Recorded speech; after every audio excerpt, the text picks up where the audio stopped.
Hi, I'm Cameron White, Senior 3D Software Developer at SciFX. In this video, we'll be looking at storing custom data or metadata in the agent definition, which was a new feature that was added in Houdini 19. So previously, if you wanted to store some sort of custom data that lived along with the agent definition, there wasn't really any easy way of doing this outside of going into the HDK. Typically, what you'd end up doing, though, is just adding some attributes onto the agent primitive. And this worked, but it definitely had some downsides because those attribute values will be duplicated for every instance of the agent, so you aren't just storing a single value that's shared between all of the agents. And it also just kind of clutters up your spreadsheet. So to address this, in Houdini 19, the agent definition can now store a metadata dictionary, which lets you store key value pairs in the agent definition and share those between all of the instances of the agent. So this is something that can be really useful for things like custom tools, where there might be some kind of configuration data that's the same for every agent of that type, like maybe what joint or how some tool should behave. And then similarly, you might also use this for something like pipeline purposes, where you want to store some additional data that just gets carried along with the agent definition throughout a shot. Things like some versioning information or information about what source assets were used to create the agent definition. So the metadata dictionary is definitely a bit more of a lower level utility that you'll be using as part of building a tool versus working with it all the time on a crowd shot like you would with shapes and layers and animation clips and so on.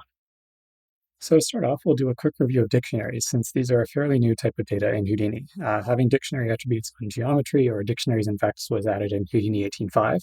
And in Houdini 19, there are also some new features for working with dictionaries that I'll be showing, since they also apply to working with the agent definitions metadata dictionary. So I'll switch over to Houdini and take a look at a little basic example.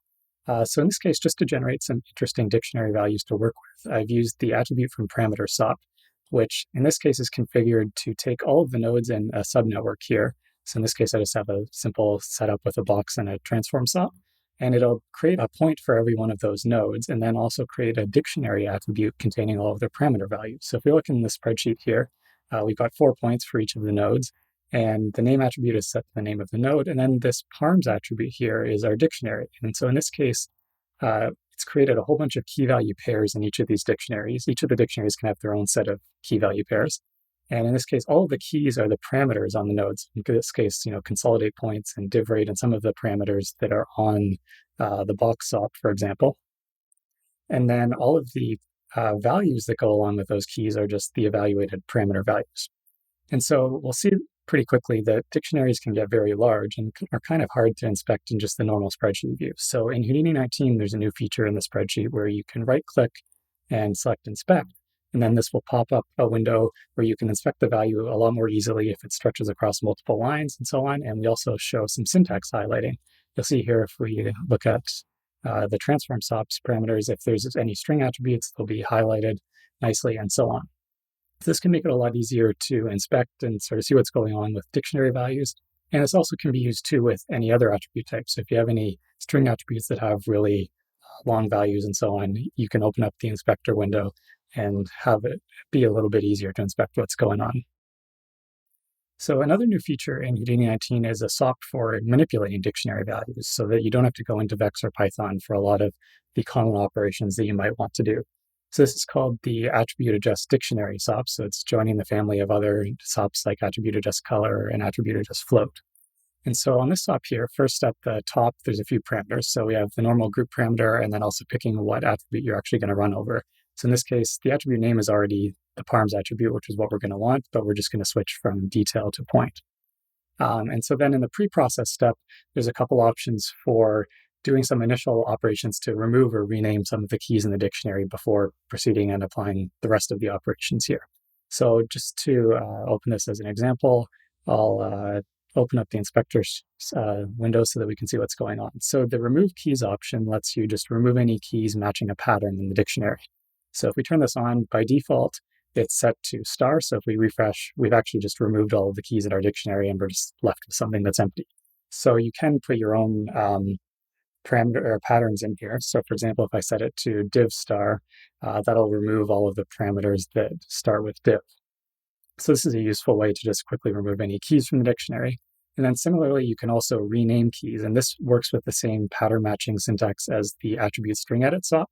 So in this case, if I wanted to rename anything that has the word div in it with some other string, we can very easily do that in the same way we would with an attribute string edit sub. So this lets you quickly rename keys in the dictionary, matching patterns, or just doing a direct rename if we wanted to rename, say, the scale key to scale 2 or something like that. So these first options are always applied at the start before we add any more key value pairs into the dictionary with these later options. So I'll just turn that off for now. And then in the next section, these options here are for letting you populate the dictionary from other attributes that are already on the geometry. So there's two options here. One is importing other attributes into the dictionary. And so the way that this works is if we specify a couple attributes here, like name, for example, this will actually add in a new key value pair in our dictionary with the name of the attribute, in this case, name, and then the value along with that key will be the value of that attribute. So if I open up the dictionary here, we'll see that we got a new key called name, and then the value is box 1, which was the value of this attribute. And we can do the same thing with another attribute like flag display or something like that.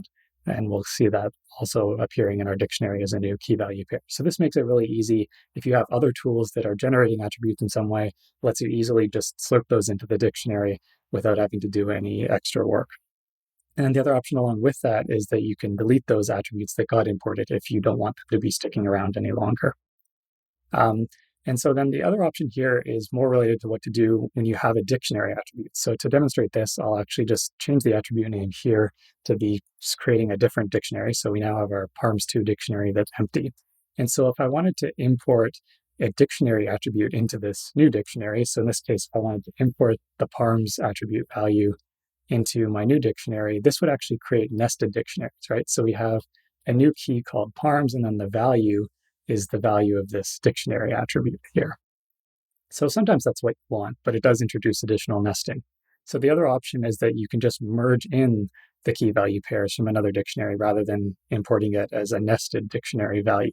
So that's what this merge dictionary options does. So in this case, if we change that to parms, what this will do is our new dictionary parms2 will just pull in all of the key value pairs from that dictionary. So this lets you merge dictionaries more so than importing them as nested dictionaries. And then finally, the option at the bottom just lets you do some simple manual adding of key value pairs with sort of standard data types that are easy to edit in the parameter interface. So in this case, if I just wanted to add a key named true, I can set that to whatever string I want, and then that'll just be added into my dictionary. And then similarly, you can switch it to any of the other standard data types like float or string or vectors, and then just directly add some key value pairs manually. If you want to be adding values that have more complicated data types like arrays or other dictionaries, that's more what the option of importing from existing attribute values is for, where you can use some other SOP that's designed for setting up dictionaries or array values and so on, and just then import those attribute values into your dictionary. So that's the basic idea here. So we have a new SOP called attributed.dictionary, which gives you a lot of the standard common operations that you'd want to be doing with dictionaries so that you don't have to be diving into vex or something like that for a lot of the common operations. And then also we're making use of the inspector window for viewing dictionary values and making it a bit easier to see. One thing I forgot to mention before is that there's also a second option in the view menu for the geometry spreadsheet, which lets you control whether type information is showed. So this is off by default to make it just a bit less verbose to see what's going on. But if you turn on typed dictionaries, then if you look in the inspector window, you'll actually see what the type of the value is instead of just seeing the value itself. So this can be useful if you're trying to debug what's going on and figure out exactly what data type is actually being stored in the dictionary. So returning to agents again, the metadata dictionary that's in the agent definition is just exactly the same as a dictionary attribute value. So on an agent primitive, if you look at the primitive intrinsics in the spreadsheet, there's a new intrinsic called agent metadata, which just exposes the dictionary from the agent definition as a dictionary primitive intrinsic. So we can right-click on this and inspect it in the spreadsheet just like we would with a dictionary attribute value. So pretty much everything that I was just talking about with the data types and key value pairs and so on that you can store in a dictionary also applies to the agent definitions dictionary. And similarly, when you're saving out the agent definition to disk with the agent definition cache SOP or the agent ROP and so on, the metadata from the agent definition is just saved out as a JSON file because dictionaries are essentially equivalent to the JSON format. So you can see a little example here of what that would look like. And it's pretty much exactly what you saw in the inspector window in the spreadsheet as well. So then when it comes to doing stuff with the metadata dictionary and the agent definition, there's a bunch of different ways to go about it. The primary way of editing the dictionary is the agent metadata SOP, which I'll be showing a more complete example of in a minute. And then along with that, the metadata dictionary is also available as the primitive intrinsic that I was just showing. And similarly, in Vex, there's an agent metadata function for reading the dictionary as a dictionary value in Vex. And then similarly in Python, you can, of course, access the metadata dictionary as well, but you can also modify it too if you want to. So there's the agent metadata class that has the dictionary as well as some of the additional information like what file name on disk it was loaded from and so on. And then on the agent definition class, you're able to modify and replace the metadata dictionary if you want to have your own sort of custom tool that's editing the metadata. So let's jump over to an example now. So as our example, we're just going to be building up our own custom tool that makes use of the metadata dictionary and then also compare it against some of the approaches you might have taken before to show some of the differences there.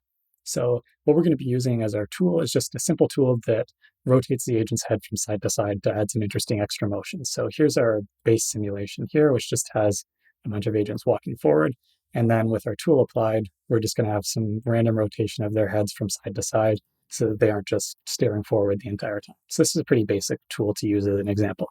So this first version here is kind of the most basic version of the tool, and I'll dive inside to show the implementation of it. So as the parameters, we have a group parameter for what agents we want to apply it to, and then also what joint we want to be rotating, like in this case, the neck joint, and then what axis in local space we're going to be rotating around. And then along with that, we can also configure, how far from side to side the agent can rotate their head. So in this case, we're just going to pick a random number from 20 to 70 degrees. So that way the agents aren't all looking, exactly the same distance from side to side as each other. So we can see the effect with it rotated or with the node enabled on and off. So just diving inside, it's a pretty short vector angle. So the parameters up here, we're just evaluating our parameters from the top level of the node. And then here, we're just picking what our maximum rotation angle is. So we're picking a random number between the minimum and maximum range that we had on our parameters. And then we're using just a sine function so that over time, the agent's head is going to be rotating from side to side. And we have a random time offset applied so that each agent isn't looking from side to side at exactly the same time.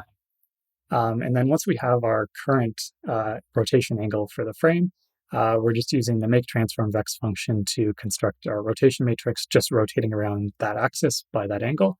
And then we're using a few of the agent vex functions to actually update the agent's current pose. So we use agent rig find with our joint name to figure out what the joint index is. And then we use that joint index with the agent local transform function to get the current local space transform for that joint. And then we use the set agent local transform function to just update that transform, combining together our new rotation matrix with the existing transform, just doing a pre-rotation around that axis. So we can see the effect here with the agent's head rotating from side to side. And then since this is a pretty basic example, we kind of run into an issue pretty quickly of that if we have multiple types of agents in our scene, we end up needing to have multiple instances of this node. So up here, we have kind of a mix of mocap biped 1 and mocap biped 2 agents, which each have very different skeletons. And so if we want to have the same tool applying for both, with this basic version of it, we just end up having to make a separate copy of it, and then changing some of the configuration options, like what joint to be rotating around and what axis to be rotating around. And so this kind of becomes a problem pretty quickly where if we want to have this tool operate on a crowd with a bunch of different agent types, making a bunch of copies of it isn't ideal. We have some performance issues there because ideally we want to have just a single wrangle running over all the agents in parallel rather than having a whole bunch of wrangles running on just some small subset of the agents. And then it also makes it hard to kind of reuse this tool in a more generic context. Like ideally we want our tool to be able to just operate on whatever input agents it has, and we want to configure any sort of agent type specific stuff like what joint to be running on and what axis of rotation to use or whatever. We want to be configuring that sort of upstream as we're setting up the agent. That way, we can plug in some different agent type and then our tool just works. We don't have to make a copy of it or something like that. And also, if this tool was being wrapped up inside another HDA, we might not even be able to make a copy of it. So we really want to be able to kind of split up the configuration of things that are, unique to each agent type versus the parameters for sort of how the solver should work, like what the maximum rotation angle is and things like that. So we want to be moving some of that configuration upstream and then just have our tool read that in. So the next version of the tool is more like what you would have done without the agent metadata dictionary. So in this case, we're just going to be using some point attributes on the agent. So upstream, when we're setting up the agent definition, we're also just going to add in some point attributes. In this case, we just have an attribute create sop, which is adding an attribute saying what the joint name is that our tool should be using, and also what local space axis it's going to be rotating around. And then we do the exact same thing for our mocap biped 2. So then once we've merged all of the agents together, we end up having our duplicate values for every single agent, which isn't ideal. But if we look at our rotate attributes, you'll see that as we've populated our crowd, all of the mocap biped 3 agents have the original value for that attribute, and then the mocap biped 2 agents have the other attribute value. And so then in our tool, we just need to make a couple small changes. So we don't have the parameters anymore for specifying, what joint should be used, because that's being read from the attributes. So in our tool, all we do now is we can just directly read from those attributes that were configured upstream. So this does work better, because now we've configured all of the agent definition specific stuff upstream, and then our tool can just read that in. We no longer have to have multiple instances of the tool or anything like that.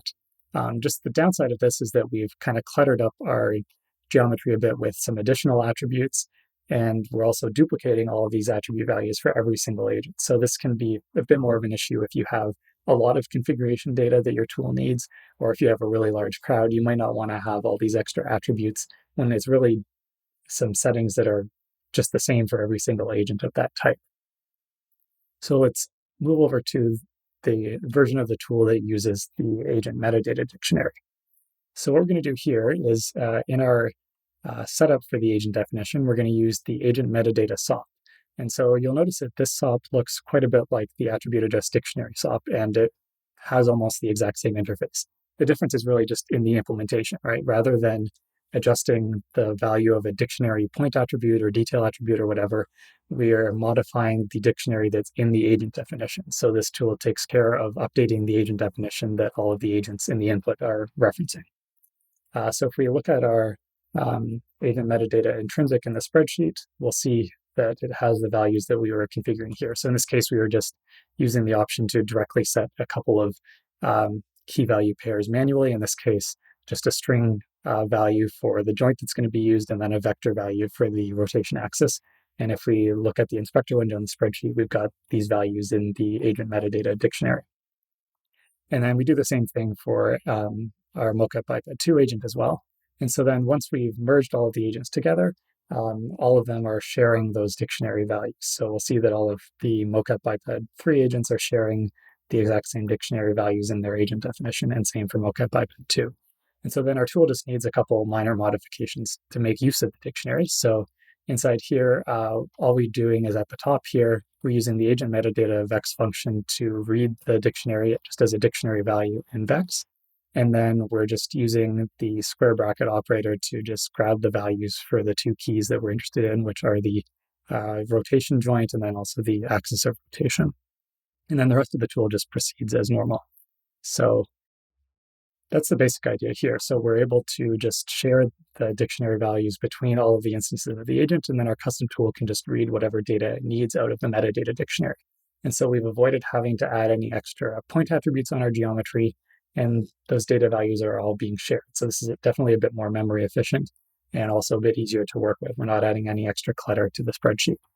And so when it comes to setting up the metadata entries, obviously you can just use the agent metadata SOP, but typically you'll probably want to wrap this up inside something that's just a bit more friendly for an artist to use, right? Because really they just need to be setting up a very specific set of metadata entries. They don't need to really want to have to remember, oh, what's the name of the key that I need to be adding into the dictionary. So typically you might wrap this up inside a little HDA that just has friendly parameters for the artist of, what joint they should be configuring. And then internally, this can just use an agent metadata SOP with some channel references to the top level. And so then we're doing the same thing over here with the agent or mocap biped 2 agent. So yeah, this approach can definitely work a lot better for this type of scenario where all of the values are the same for every instance of the agent. And so storing this in the agent definition just works a lot better rather than adding point attributes that have duplicate values for every agent. The other thing to consider too is that because the metadata dictionary is part of the agent definition, if you save it to disk along with your agent definition cache and are loading it into any other scenes to use, the metadata dictionary will come along with that and include all of the key value pairs. And so this also means that if you update the metadata dictionary on disk and there's any BGO file caches that are referencing that metadata dictionary, those will automatically be updated. So there's definitely some benefits to having the metadata in the agent definition so that it can be propagated into other scenes and file caches and so on that are using the metadata dictionary. So that wraps everything up for this section. Thank you for watching.